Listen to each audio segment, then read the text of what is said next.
Naam, makala ya kilimo cha parachichi yanarindima tena wiki hii, tukiendelea kuangazia sehemu ya pili ya safari ya mkulima Boaz Cheboy kutoka kaunti ya Baringo, eneo la Eldama Ravine katika kijiji cha Mwachona. Haya ni makala ya kilimo leo, nami ni Kamau Waithaka.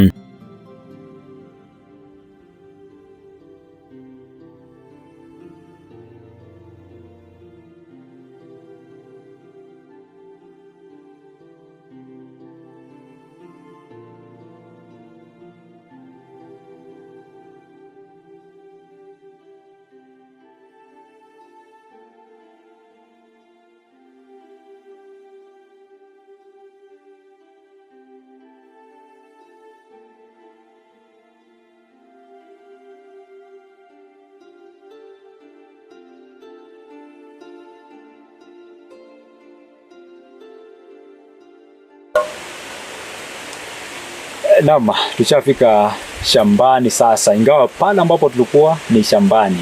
Nimezungumzia kutoka mbegu hadi kuwa mmea ambao tumeuona ukiwa pale, lakini sasa tunazungumzia mti ambao sasa ukiangazia sasa una matunda na tunaona kwamba kuna mambo mazuri. Hivi karibuni kulima ataweza kuvuna. Kwa hivyo asante sana Boaz kwa kutuleta shambani, na kuna swali ambalo labda nilisahau kukuuliza.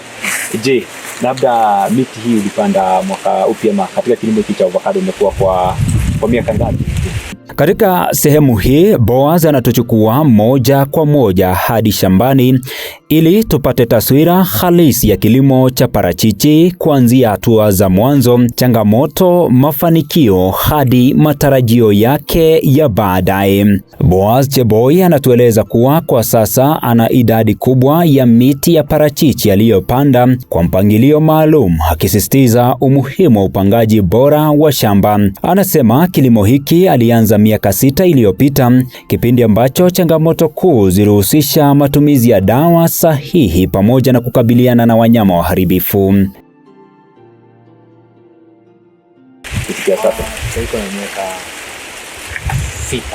Miaka sita? Yeah, miaka 6. So hiyo unasema back 2020 wakati wa COVID? Back 2020. Ndio ulipanda. Yeah. Labda mkipanda miti, kwa sababu naona shamba kuna miti mingi. Nimeangalia upande huu, upande ule wa juu, upande huu. Umepanda miti ngapi avocado? Miti 284. Yeah. 284. Yeah. Na wakati ambapo najua ulikuwa ni miti yenye naweza hesabu kuwa ishakuwa tayari size ya miti kama huu mti ambao tuko hapa karibu, kuna zingine ndogo ndogo ambazo bado unaendelea kufanya kwa ujumla ya miti 600. Kuna yule ambaye yuko pale na anauliza, kaunti ya Baringo umezungumzia Koibatek sub county, Eldama Ravine na constituency hapa maeneo ya Mwachona. Kuna wale ambao ndio kwa sasa ndio wameanza upanzi wa avocado. Wakati ambapo ulikuwa unapanda hizi avocado, ulikuwa umeenda pale pengine kama huko alikuwa amepanda, ama ulipanda tu ukisema sijui kama hii weather itakubali, acha tu nipande, take risk? Kwa mambo ya Mungu, take risk. Yeah. Na baadaye ukakuja ukapata mazao. Labda changamoto that time ilikuwa gani, labda challenges ambazo ulipata nazo wakati ulikuwa unaanza back then 2020? Changamoto ilikuwa mambo na dawa. Pia wanyama, kuna wanyama ambao wanaharibu kwanza ikiwa ndogo. Wanaharibu. Yeah, alafu pia miti kitambo ikuwe kiwango hiki kiwa ndogo inasumbuliwa na barafu. Kwa wakulima wanaonuia kuanza kulima parachichi hivi sasa, Boaz anafafanua kuwa mti wa parachichi huchukua takriban miaka 4 kabla ya kuanza kuzaa matunda. Hivyo basi anayepanda leo anaweza kutarajia mavuno ya maana kufikia mwaka wa 2030. At most 4 years. 4 years ukianza kuvuna. Kwa hivyo wakati ambapo umekuja umepanda mti huu 4 years. Yeah, 4 years. After 4 years unaanza kuvuna. Yeah. Katika upanzi anashauri kuzingatia umbali wa mita 7 kwa kila upande kati ya mti na mti, hatua inayosaidia mti kukua vizuri, kupata mwanga wa kutosha na kuongeza uzalishaji. 7 meters. Yeah. Okay. So hata nikiweka the other side 7 meters hapa 7 meters. Yeah. Kama hii 7 meters unaona sasa hii inaanza kushikana. Imekaribiana iko sawa. Kwa hivyo hiyo space ndio allow ile space ya mmea kuweza kujitawala na kukaa na maeneo yake space nzuri. Akizungumza kuhusu mavuno, Boaz anasema mwanzoni kabisa mti mmoja ulitoa kilo 15 pekee, lakini kwa sasa kutokana na utunzaji mzuri mti mmoja unampa zaidi ya kilo 100 za parachichi, ishara dhahiri ya faida inayoweza kupatikana kupitia kilimo cha kisasa. Mmoja tukianza tulikuwa tunapata kilo kama 15 kwa mti mmoja. Kwa sasa hivi labda kwa sasa hivi mti mmoja kama huu unaweza kupatia, kwa sababu ukiangalia kama huu unaweza kupatia zaidi ya kilo 100. Kilo 100 mti mmoja. Kwa hivyo inamaanisha tuseme kwamba labda uko na miti hata tuzungumzie 10. Ukiwa miti 10 hiyo tayari ushakisha tani moja. Uko na tani moja. Hata hivyo, sokoni mambo si rahisi kila wakati. Boaz anabainisha kuwa kuna aina mbili za parachichi kulingana na ubora, ambapo gredi ya kwanza hupendelewa zaidi kwani huuzwa katika masoko ya kimataifa. Wakati huo kuvuna, tuseme wakati ambapo ulikuwa unaanza, umesema kwamba ulikuwa unavuna labda kilo 15. Wakati huo bei ilikuwa vipi? Unauza na kilo? Unajua wakati huo tulikuwa tunapatisha bei, tulikuwa tumepata watu kuchukua kadi. Ulikuwa unapatisha bei, unauza reja tu. Watu ambao wanatembea. Watu wanatembea. Mfanya biashara mwenye anaenda kuuza kwa soko mama. Kwa sasa hivi, kwa sababu najua kwamba umekuwa hapa na najua kwamba bado mnavuna. Kwa sasa hivi labda kilo mnauza vipi kama sasa hivi umepata soko? Sasa hivi soko iko si mbaya, ingawaje soko wanasema wafaris. Ina vary. So kuna kategori mara mbili, watachukua mara mbili. Wakikuja wafuni watachukua mara mbili, watachukua grade 1, alafu kuna grade 2. So grade 1 per kilo inaenda shilingi, kama the other time tuliuza shilingi 100 kilo moja. 110 shilingi per kilo. 110. Hiyo ni grade 1. Na grade 2? Grade 2 it range from 40 to 50. Na grade 1 kwa nini mnaita grade 1? Kwa nini iko juu? Labda iko tofauti yake na grade. Wanasema wana export. Export. Wanaenda kuuza mataifa ya kigeni huko. Wanachukua wanataka kama iko dark green. Kuhusu msimu wa mavuno, anasema kuna nyakati ambapo mazao huwa mengi zaidi, hali ambayo huathiri bei sokoni.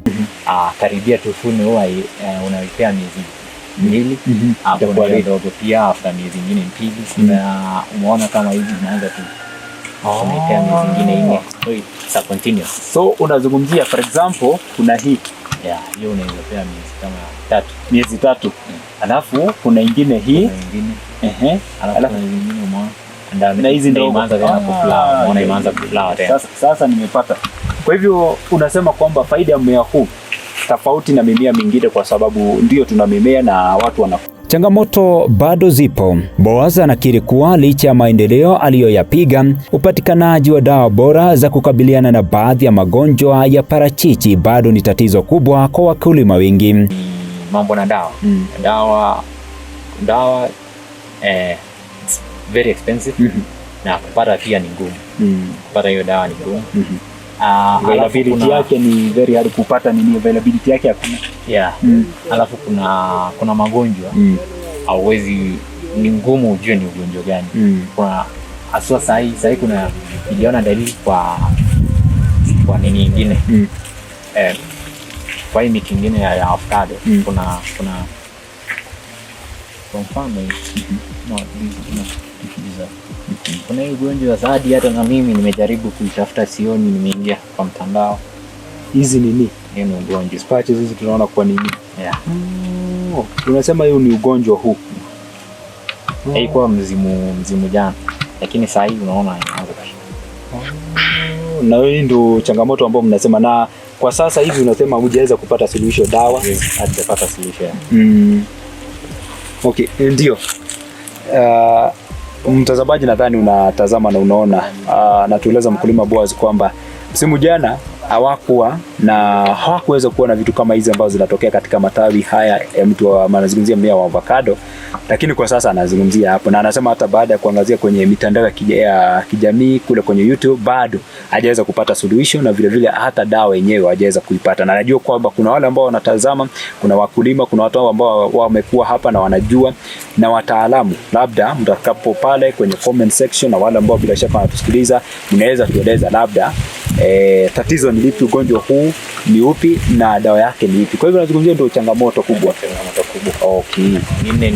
Aidha, soko la ndani limekuwa kikwazo kikubwa, hasa kati ya mwezi Machi hadi Oktoba, wakati serikali inapozuia usafirishaji wa parachichi kwenda nje ya nchi. Katika kipindi hiki, wakulima hulazimika kusalia na mazao bila wanunuzi wa uhakika. Serikali pia huwa wanafungua sana kuanzia mwezi wa 3 hadi mwezi wa 10. Watafungua export matunda. So wakati serikali watakuwa wamefunga, huwa tunahangaika maji tunapeleka. Okay. Tunahangaika soko inakosekana. Soko inakosekana. Labda soko ikirudi sasa, hiyo mmea haitakuwa tena grade 1. Itakuwa imekomaa sana. Itakuwa imekomaa sana. Itakuwa grade 2. So mmea mingi tatu. Okay. Changamoto kubwa kwa vijana waliomaliza masomo, hasa kutoka vyuo vikuu. Boaza na ujumbe mzito: kilimo kina nafasi kubwa ya ajira na kujitegemea endapo kitachukuliwa kwa umakini na mtazamo wa kibiashara. Ni kitu naweza advise vijana ni kama wako na shamba wanaweza fanya ukulima. Na si ukulima wa avocado peke yake. Wanaweza fanya ukulima tu yenye wanaona inafanya kwa sehemu hii. Kama huku kwetu vijana huku na wahimiza sana wapande angalau hata miti 10 ya avocado. Watapata kipato kizuri. Yeah. Asante sana. Miti 10, tunazungumzia miti 10 ametueleza. Kwa sasa hivi ukipata mti mmoja unapata kilo zako 1000. 1000. Hiyo ni tani moja. Na kwa hivyo ukiwa na miti 10 ni tani moja already. Na uko na pesa zako ambazo utakuwa na. Amezungumzia si kilimo hiki tu, kwa sababu unaweza pata labda unahitaji pesa nyingi sana kuanza, lakini unaweza anza na kilimo ambacho bila shaka kitakupatia nafasi baadaye uweze bila shaka kuja kupata kuanza na ukulima huo wa avocado. Kwa upande wake, Boaz bado hajafika tamati. Mwaka huu pekee amepanga kupanda miti mingine ya parachichi takriban 150, akilenga kuongeza uzalishaji na mapato. Kwa ningetaka kupanda miti kama zaidi ya 150. 150. Hiyo ndio malengo yako ambayo umeweka. Malengo yangu. Tunakutakia kila la heri, na najua kwamba si mwisho tu, kwa sababu najua tutarejea tena wakati labda mnavuna. Tunapokamilisha makala haya, Boaz Cheboy ana ombi kwa serikali kupitia Wizara ya Kilimo kuimarisha utafiti, upatikanaji wa dawa bora na masoko ya uhakika kwa wakulima wa parachichi. Ni kitu ningeomba serikali watusaidie na angalau dawa. Watusaidie na watu wako na wataalamu tusaidie tufahamu ugonjwa na dawa ni gani. Aya pili, hii sehemu yetu ni tunasemanga water catchment area. Chemsusu iko hapa chini. Ukitazama hapa ni mtoni. Ndio. Na wanasemanga na natural river. Ndio. Sasa kitu ningeomba serikali angalau anulie watu wa sehemu hii wapande mti kama huu, watakuwa wamesaidia kwa environment. Ndio. Hasa sehemu water catchment area. Na watu watakuwa wanafaidi tena wakipata pesa wakiuza. So ombi langu kwa serikali ni. Aidha, anaelekeza ujumbe wake kwa serikali ya kaunti ya Baringo, mbunge wa eneo la Eldama Ravine, mwakilishi wadi wa Lembus na viongozi wa eneo hili kuunga mkono wakulima kupitia mafunzo, miundo mbinu na sera rafiki. Sasa changamoto nyingine ni mambo na barabara. Wakati tunafuna kutransport ama kupeleka hadi kwa barabara ni changamoto kubwa sana. Ningeomba angalau serikali ama county government ya Baringo, Mwachon, aswa Tarakwani village, watufanyie namna tu mambo na barabara. Ni stima. Tuko na maji, na nimekuambia hii maji hakuna siku tu kosa maji. Maji tu inapita hapa. Ndio. Tungekuwa na stima, angalau stima, ama serikali watusaidie na solar. Tungekuwa tunafanya mambo na irrigation throughout. Ukiangalia avocado, sasa tungekuwa tunanyunyisia maji chini ya avocado, tunapanda mingine mboga. Ndio. Yeah. Kwa hakika safari ya Boaz ni ushahidi kwamba kwa maarifa sahihi, uvumilivu na msaada unaofaa, kilimo cha parachichi kinaweza kubadili maisha ya mkulima. So nashukuru sana. Karibu. Thank you so much. Asante sana. Sisi tushamaliza makala yetu ya wiki hii, na kama ambavyo nilikueleza, kutoka kwenye mbegu hadi kuwa kwenye mche, na sasa hivi tunazungumzia hadi kuwa mti ambao ukiangazia sasa washavuna, na bado kuna matumaini, kwa sababu ukiangalia kama ambavyo unaona nyuma yangu, unaona tofauti ya matunda ambavyo yapo kulingana na vile ambavyo yamekuja katika msimu huu. Hivyo ndivyo nazungumzia zao hili la avocado linafanya katika maeneo haya. Nazungumzia Mwachon katika Koibateka sub county, na vile vile nazungumzia kwenye Eldama Ravine constituency. Kwa hivyo kutoka kwangu hapa, naitwa Kamau Waithaka, tuko katika makala ya kilimo tukiangazia mbinu na tukiangazia pia wakulima mbalimbali ambao wamejikita kuhakikisha kwamba angalau taifa linapata chakula cha kujitosheleza, na zaidi pia kuinua uchumi wa taifa, na vile vile pia kuboresha maisha yao. Kwa hivyo wacha mimi nikomee hapo. Wiki ijayo, panapo majaliwa yake Mwenyezi Mungu, sijui tutakuwa wapi, tutakuwa tukiangazia zao lipi. Kwa hivyo Mungu aniweke hai na kuweke hai, tupatane hiyo siku. Kuwa na wakati mwema.